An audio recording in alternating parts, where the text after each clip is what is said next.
Boreal Televisión presenta.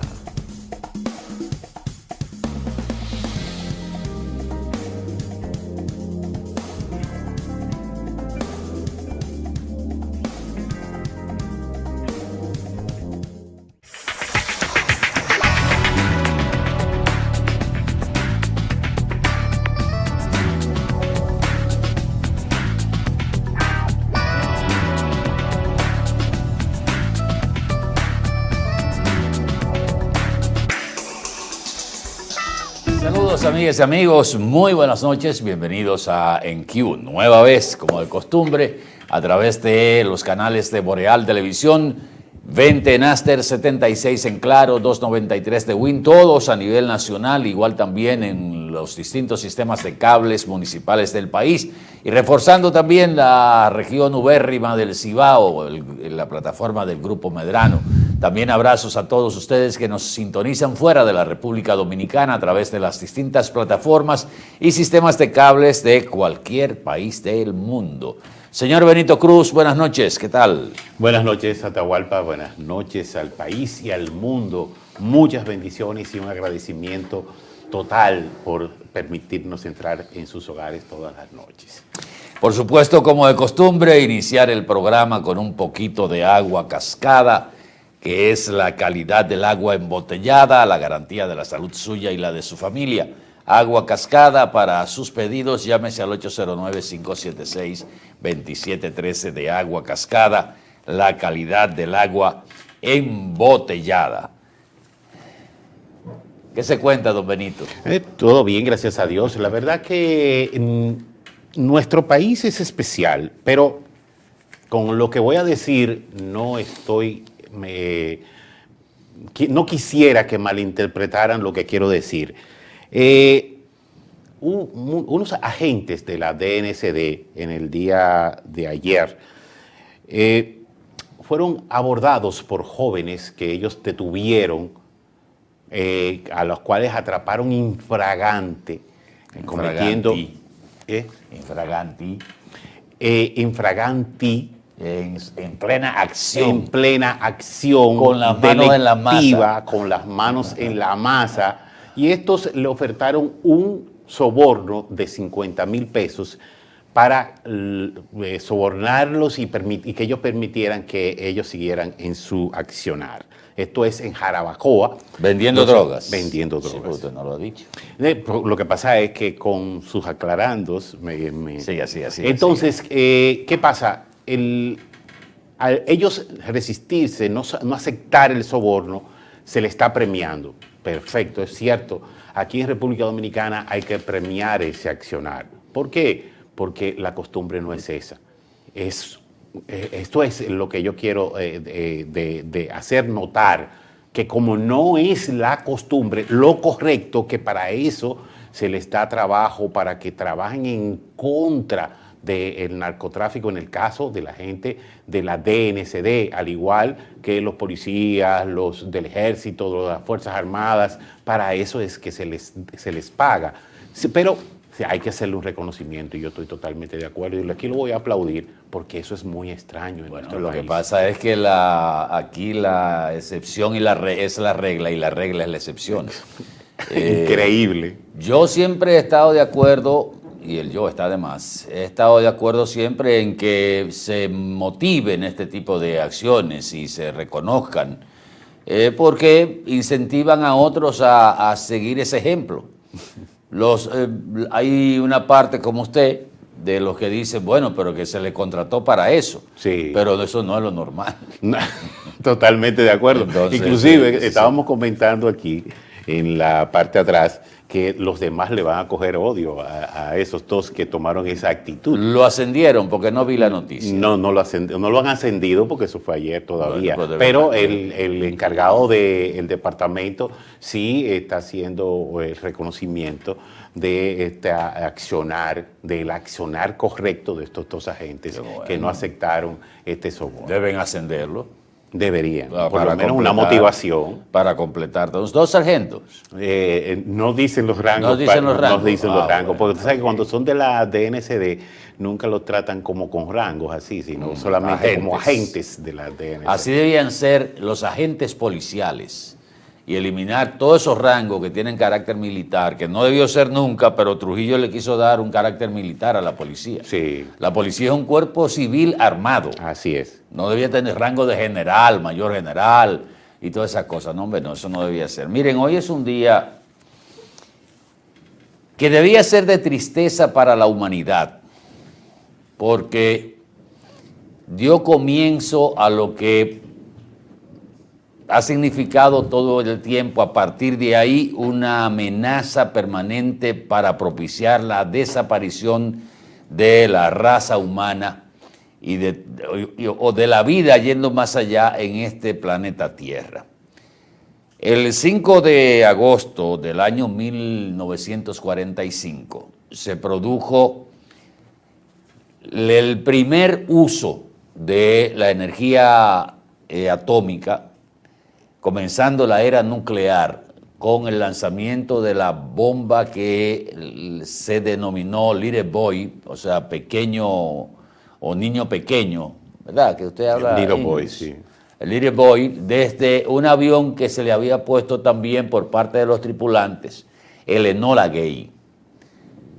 En esta fecha, sobre la ciudad de Hiroshima, se produjo ese genocidio contra una población civil con la intención de que el imperio japonés se rindiera después de la caída que había tenido el Tercer Reich.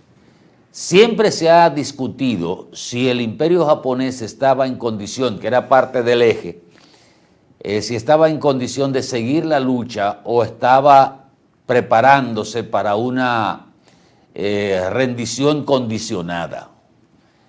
A partir de la caída de la bomba de Little Boy en Hiroshima, 3 días después se lanzó otra bomba a la ciudad de Nagasaki, que eran consideradas ciudades industriales, donde supuestamente se fabricaban armamentos. 140,000 personas al instante fueron asesinadas con la bomba atómica que se lanzó sobre Hiroshima. Eso es en el instante. Hay fotos y hay relatos de gente que se pulverizó, Benito, desapareció. Y hay una foto que es emblemática, 2 fotos emblemáticas de las que fueron las que llamaron más la atención. Una de una persona que estaba en los escalones de un banco al momento de explotar la bomba y solo quedó la sombra Increíble. reflejada en la pared después de explotar la bomba. Y otra, la de la famosa, del niño que estaba cargando a su hermanito, que fue tomada por un fotógrafo militar norteamericano que fue comisionado para que hiciera el levantamiento como de los efectos. Igual también se ha cuestionado si el alto mando militar japonés, que en principio negaba la existencia de este tipo de artefacto, se convenció con la primera bomba, porque también hay reportes de que ellos dudaron de que Estados Unidos podía tener este tipo de armas en ese momento desconocida. Era la primera vez que se utilizaba un armamento de destrucción masiva de esta naturaleza. Pero con la caída de la segunda bomba 3 días después sobre la ciudad de Nagasaki, ahí terminaron, dicen supuestamente, de convencerse los altos mandos militares españoles. Pero también, bueno, mírala ahí, está la fotografía. Sí. Gracias, Cristian. Solo quedó esa sombra. Y la amenaza de una tercera bomba es lo que acaba de convencer al alto mando militar japonés de que debe claudicar. Y efectivamente firma su rendición incondicional ante el Estados Unidos y ahí empieza el desmonte del extraordinario, fabuloso ejército imperial de Japón. Dije al principio que hoy debía ser un día que la humanidad lo tuviera sumamente presente, cuando ahora tenemos una amenaza mucho mayor, porque en aquel momento, cuando se amenazó con una tercera bomba atómica, no existía todavía. O sea, solo se habían construido esas dos bombas. Miren, esta es la otra foto emblemática que fue tomada por un fotógrafo del ejército norteamericano que fue comisionado para buscar tomar evidencias de lo que habían sido los efectos de la bomba sobre Hiroshima y sobre Nagasaki. Una de las cosas que se ha sido cauto en reseñar ha sido la cantidad de muertos que a partir de los años, o sea, durante muchos años, las radiaciones de la energía atómica mataron y enfermaron muchísima gente en estas dos ciudades y en kilómetros alrededor. Eso debió servir de lección para la humanidad, pero lamentablemente es todo lo contrario. De ahí surge entonces el uso de la energía nuclear con fines destructivos o de guerra. Destructivos, totalmente. Porque la energía nuclear no necesariamente tiene que ser para fines de guerra. Pueden ser para fines también pacíficos, la generación de energía. Y en la medicina también, la medicina nuclear. Pero lamentablemente hoy, después de la caída de la Unión Soviética, la URSS, la Unión de Repúblicas Socialistas Soviéticas o Soviéticas Socialistas, muchas de las armas nucleares quedaron en manos de o grupos terroristas o de países que no contaban con la tecnología para manejar y asegurar ese tipo de armamento tan mortal.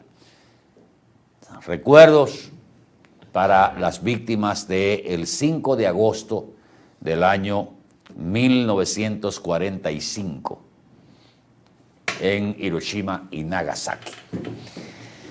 Bueno, entramos en otra información. Ayer dejamos pendiente el tema de la propuesta del presidente de la República en la semanal, solo lo tocamos de manera tangencial, de la reforma constitucional.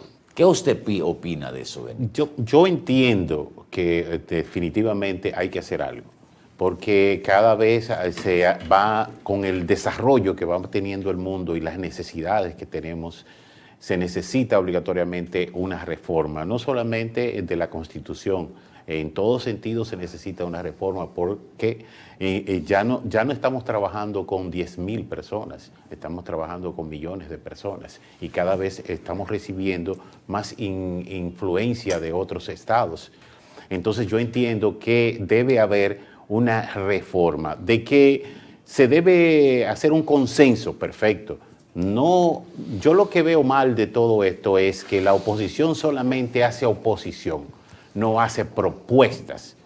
Entonces, eso es lo único que yo veo mal, pero veo que realmente se quiere hacer un buen trabajo porque veo las consultas que está haciendo el Estado para ver cómo podemos hacer que se haga un buen trabajo.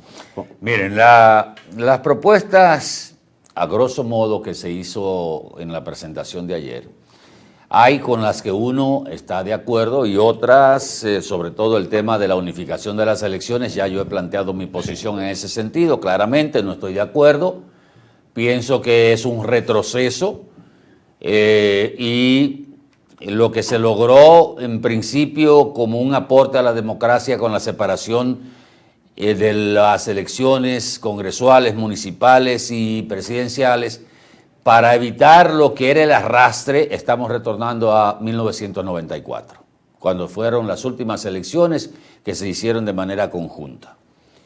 creándole más problemas a la Junta Central Electoral. Ya ustedes saben que yo planteo, si se va a modificar, que las elecciones sean regionales o separadas en 2 años, como fue la modificación constitucional del año 1994, propiciando que las primeras elecciones separadas se dieran en 1996, después del recorte de los 2 años a Joaquín Balaguer.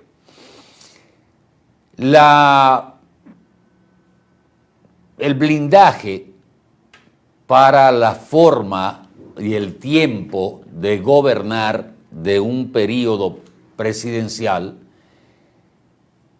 estoy totalmente de acuerdo con que sean 2 años y nunca más. ¿Qué es lo que así está consignado ahora mismo en la Constitución de la República? Del año 2010, que es la misma del 2015, o la del 2015, que es la misma del 2010, salvo el transitorio que le puso Danilo para poder ir a las elecciones del 2016. O el PLD, con la irresponsabilidad del comité político. Saludos a todos ellos. A los que quedan. A los que quedan y a los que deben estar arrepentidos en su casa, pero tienen un zipper en la boca. Y esa Constitución establece claramente que está el periodo de dos, o sea, está la consignación constitucional de que son 2 periodos y nunca jamás.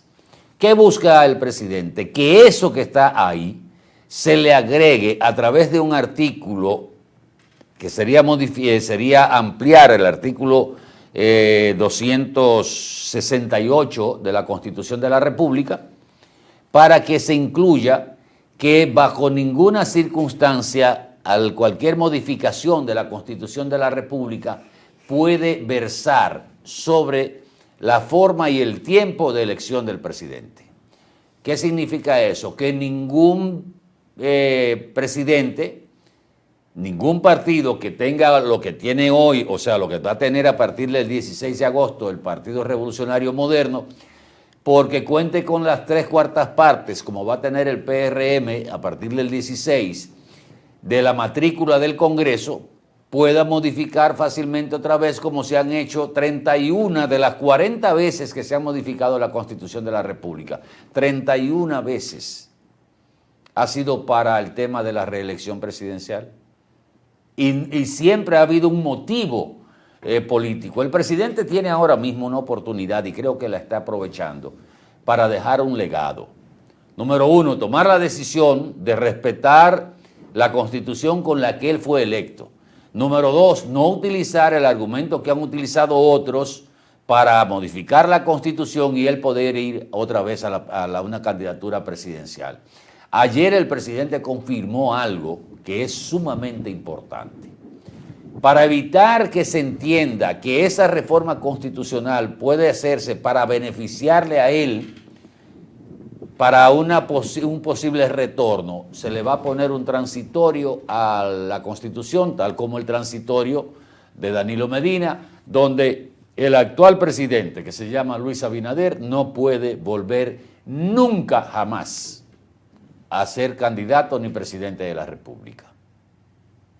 Con ese transitorio se garantiza que el presidente no se va a beneficiar, y eso es de la reforma constitucional.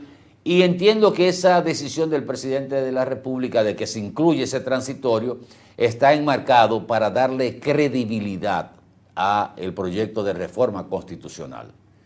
Y también, que es lo que mucha gente se pregunta, ¿por qué insistir con el tema de la reforma constitucional, que no es tan urgente, que se puede dejar para más tarde y no iniciar con la reforma fiscal y tributaria? Yo creo que no.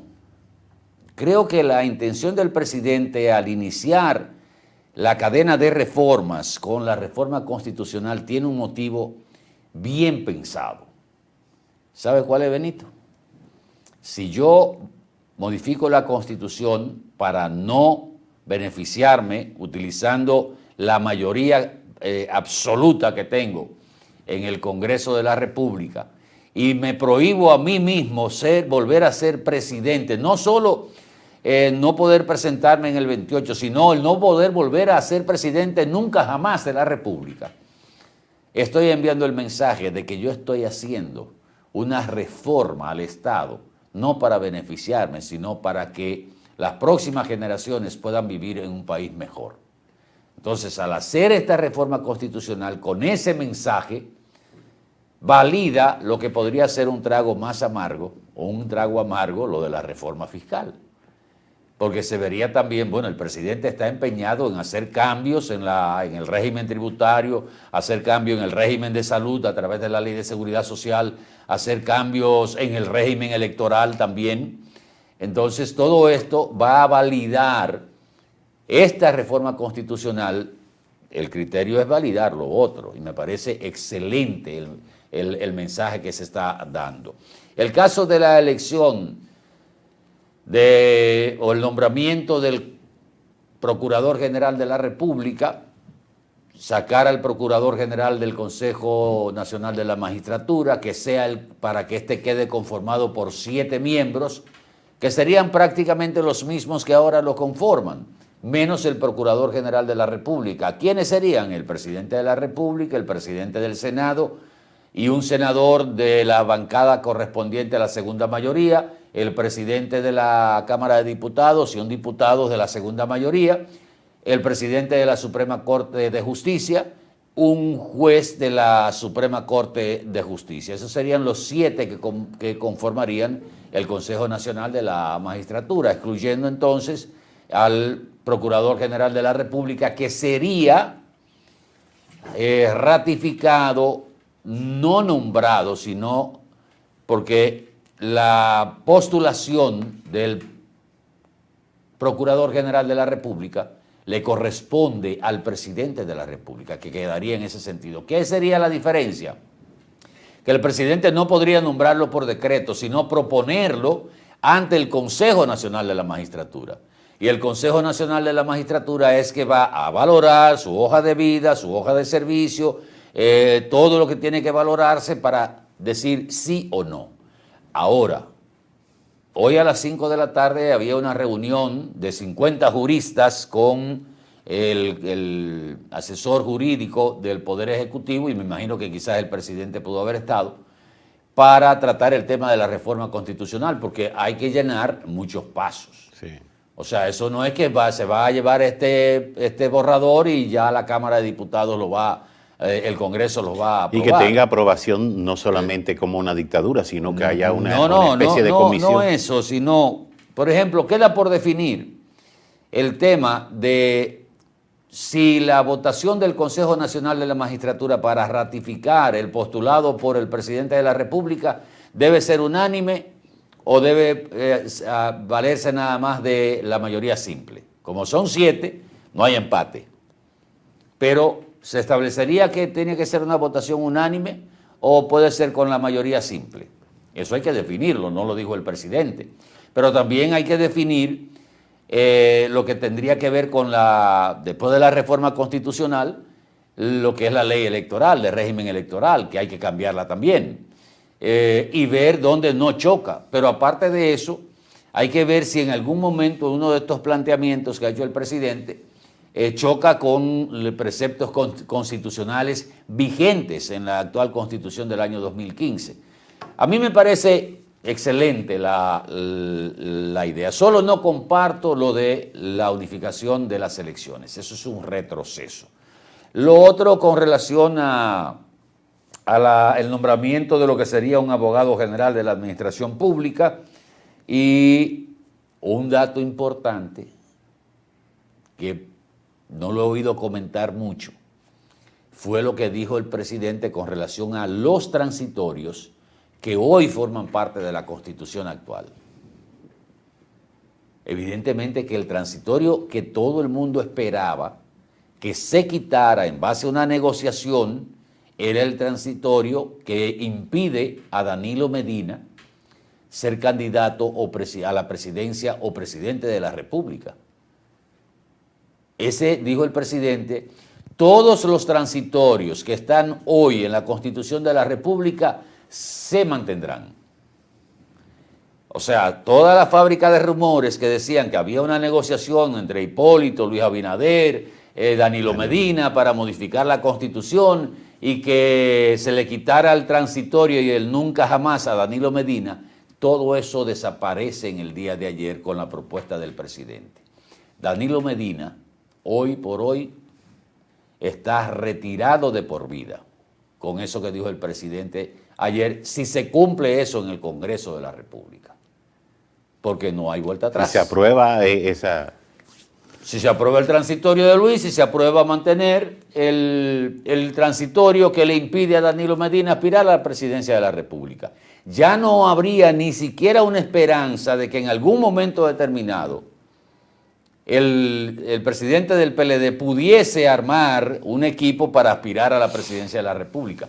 Esto es casi marcando el retiro de Danilo Medina. Sí. Porque ¿dónde va la gente? Donde alguien que tiene posibilidad de llegar, porque si no, ¿para qué yo voy a estar contigo? Si tú no tienes posibilidad de llegar, si tú no tienes posibilidad... la cuota de poder que te van a dar, eso desaparece, hermano. Entonces, esto cambia un poco el escenario hasta en la oposición.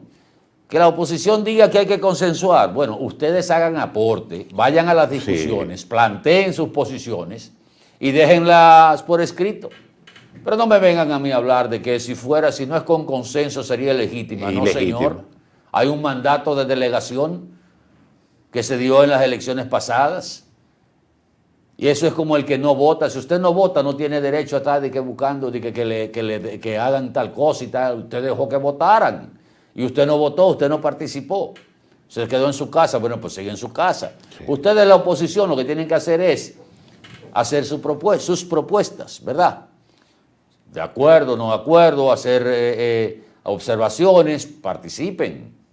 Como todo el mundo estamos dispuestos a participar para que se haga una buena y permanente reforma constitucional. Y que sea avalada por todo el país. Lo que no vi, por ejemplo, un detalle importante, ya para concluir este bloque, que nos hemos ido bastante lejos, es el que plantea el que todas las leyes que están pendientes y que pudieran ser ordenadas por la reforma constitucional deben aprobarse dentro del periodo de los próximos 4 años. Estamos hablando de casi la Constitución del año 2010. Todavía debe haber mínimo 60 o 70 leyes que no se han hecho en el Congreso, que son mandatos de la Constitución del 2010. Dentro de ella, la ley de plebiscito, que no han querido darle salida. Y el presidente en esta reforma estaría estableciendo una obligación del Congreso de la República de aprobar, tanto las que están, elaborar y aprobar, bajo el criterio de la ecuanimidad, tanto las leyes que están pendientes de la Constitución de 2015 o 2010, que es la misma, y las que podría ordenar con esta modificación la Constitución que saldría de esta propuesta del presidente de la República. Bueno. Al liderazgo opositor, adiós, bye bye. Nos vemos en el próximo segmento. Que Benito se va a hacer cargo de ese segmento.